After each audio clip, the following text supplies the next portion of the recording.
শ্রাবণ মাসের লাস্ট সপ্তাহ শেষ হয়ে গেল। তো প্রতি বছর শ্রাবণ মাসের ব্রত পালন করি, চৈত্র মাসেও ব্রত পালন করি। তো এই বছরটা আমার যেন অন্যরকম একটা গেল। কোনো বছর এরকম যায় না আমার, কোনো বছর এত কষ্ট যায় না।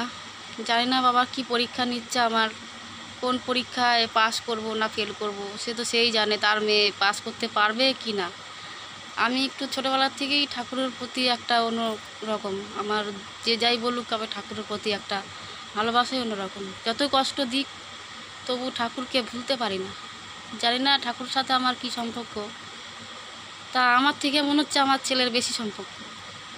আমার ছেলে 3বার গেছে ইয়েতে গোপেশ্বরে, একবার গেছে তারকেশ্বরে, আর আমি 1 মাসে কোথাও জল ঢালতে যেতে পারিনি।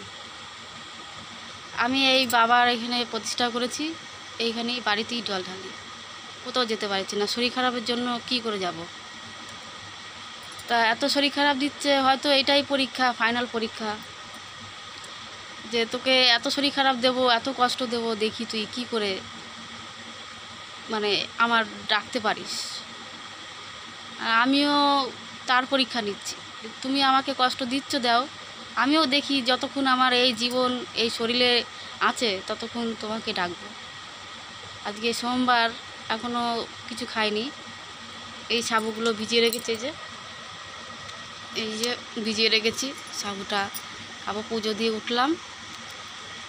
তা পরীক্ষা, কঠিন পরীক্ষায় মানুষ হয়তো ঘায়েল হয়ে পড়ে, কমজোরি হয়ে পড়ে, আমারও সেই একই অবস্থা। আমার পাশে শুধু আমার ভোলেনাথ ছাড়া আর আমার দেবদেবিতা, মা বাবার আশীর্বাদ ছাড়া আমার কিচ্ছু নেই। শুধু এইটুকুই আছে আমার কাছে, আর কিচ্ছু নেই। সবাই যে যেখানে আছো পূজা আশ্রা করছো, একদিন হলেও ফল পাবে।